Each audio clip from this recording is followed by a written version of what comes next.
আজ আরজিকরের নির্যাতিতার মৃত্যুর 1 বছর এবং 9 আগস্টের সেই রাতে ঠিক কি হয়েছিল আরজিকরে তা কিন্তু এখনো পর্যন্ত জানা যায়নি এবং একাধিক এই নিয়ে প্রশ্ন উঠছে।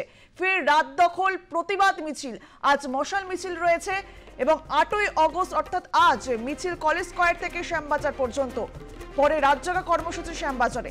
9 আগস্ট সন্ধ্যায় আরজিকরে প্রতিবাদী জমায়েত WBJDF এর তরফে এবং জুনিয়র চিকিৎসকদের তরফে কিন্তু একাধিক কর্মসূচি রয়েছে আজ এবং আগামীকাল রয়েছে।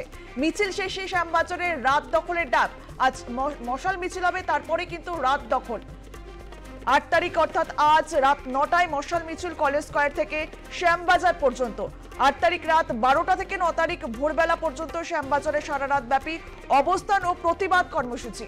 9 আগস্ট সন্ধ্যায় কিন্তু রয়েছে একাধিক কর্মসূচি। আরজিকর মেডিকেল কলেজে হবে প্রতিবাদ মিছিল, জমায়েত হবে আরজিকর মেডিকেল কলেজে। 9 আগস্ট ঠিক কি হয়েছিল এখনো পর্যন্ত কিন্তু তা নিয়ে ধোঁয়াশা রয়েছে। 9 আগস্ট কালীঘাট চলো অভিযান রয়েছে।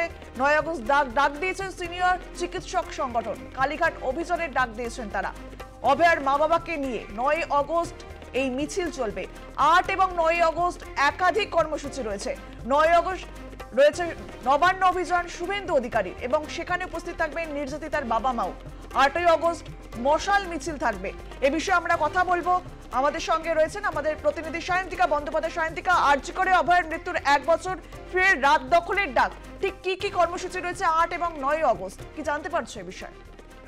দেখো, একেবারেই তাই। আগামীকাল কিন্তু আরজিকর কাণ্ডের একটা গোটা বছর পার হয়ে যাচ্ছে এবং আজ থেকেই কিন্তু প্রতিবাদে মুখর হতে চলেছে শহর কলকাতা সহ রাজ্যের বিভিন্ন জায়গায় এবং আজকে কিন্তু রাত 9টা নাগাদ শ্যামবাজার থেকে কলেজ স্কয়ার পর্যন্ত মশাল মিছিলের ডাক দেওয়া হয়েছে ওয়েস্ট বেঙ্গল জুনিয়র ডক্টর ফ্রন্টের তরফে এবং এর পাশাপাশি আজকে কিন্তু আরো একবার রাত দখলের ডাক দেওয়া হয়েছে এবং গত বছর 8 তারিখ মধ্যরাতে যে নারকীয় ঘটনা ঘটেছিল এবং সেই ঘটনার কথা মাথায় রেখেই আজকে থেকে আগামীকাল ভোরবেলা পর্যন্ত রাত দখলে ডাক দেওয়া হয়েছে জুনিয়র ডাক্তারদের তরফ থেকে এবং আগামীকাল সেটা দিন কর্মসূচি রয়েছে। একদিকে যেরকম শুভেন্দু অধিকারীর নেতৃত্বে নবান্ন অভিযান রয়েছে, অরাজনৈতিক অভিযান যেখানে সামিল হতে চলেছে নেতৃত্বের মা বাবা এবং এর পাশাপাশি কিন্তু বিকেলবেলা আবারও জুনিয়র ডাক্তারদের বসে নির্যাতিতার খুব রয়েছে অর্থাৎ ট্রাই অফ দ্য আওয়ার, তার সামনে বিকেলবেলা প্রতিবাদী জমায়েত রয়েছে এবং সিনিয়র চিকিৎসকদের পক্ষ থেকে কিন্তু আগামীকাল বিকেলবেলায়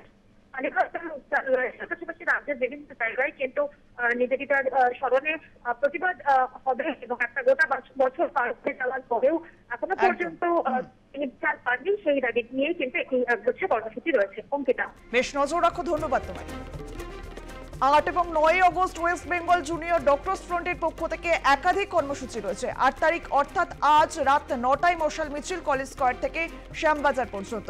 8 তারিখ রাত 12টা থেকে 9 তারিখ ভোরবেলা পর্যন্ত শ্যামবাজারে সারা রাত ব্যাপী অবস্থান ও প্রতিবাদ কর্মসূচি রয়েছে। 9 তারিখ শনিবার সন্ধ্যে 6টায় আরজিকর মেডিকেলে হবে একেবারে অবস্থান বিক্ষোভ। 9 তারিখ শনিবার সন্ধ্যে 6টায় আরজিকর মেডিকেল কলেজে প্রতিবাদী জমায়েত হবে এবং 9 তারিখ সিনিয়র চিকিৎসকদের সংগঠনের কালীঘাট চলো অভিযান, শুভেন্দু অধিকারী নির্যাতিতার মা বাবার নবান্ন অভিযানও রয়েছে 9 তারিখে। 9 তারিখ আরজিকরের নির্যাতিতার স্মরণে রাখি বন্ধন হবে।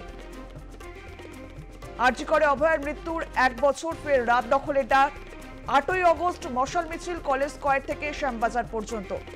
9 আগস্ট 2024-এ ঠিক কি হয়েছিল তা কিন্তু এখনো জানা যায়নি এবং এই নিয়ে কিন্তু এখনো ধোঁয়াশা রয়েছে। নির্যাতিতার বিচার কিন্তু এখনো পর্যন্ত মেলেনি। কলকাতার অন্যতম সরকারি মেডিকেল কলেজ আরজিকরের 4র্থ তলার সেমিনার হলে মিলেছিল এক তরুণী চিকিৎসক পড়ুয়ার রক্তাক্ত দেহ। শুরুতে অস্বাভাবিক মৃত্যুর মামলা রুজু করেছিল কলকাতা পুলিশ, জানিয়ে সুপ্রিম কোর্টের প্রশ্নের মুখে পড়তে হয়েছিল তাদের। পরিবারের দাবি পরিকল্পিত ধর্ষণ ও খুন। সেই মৃত্যু নিয়ে উত্তাল হয়েছিল দেশ, পথে নেমেছিল নাগরিক সমাজ। মোমবাতি মিছিল থেকে অনশন, কলকাতা সহ সারা দেশ দেখেছিল অভূতপূর্ব সেই আন্দোলন। আবারও কিন্তু ফের রাত দখলের ডাক।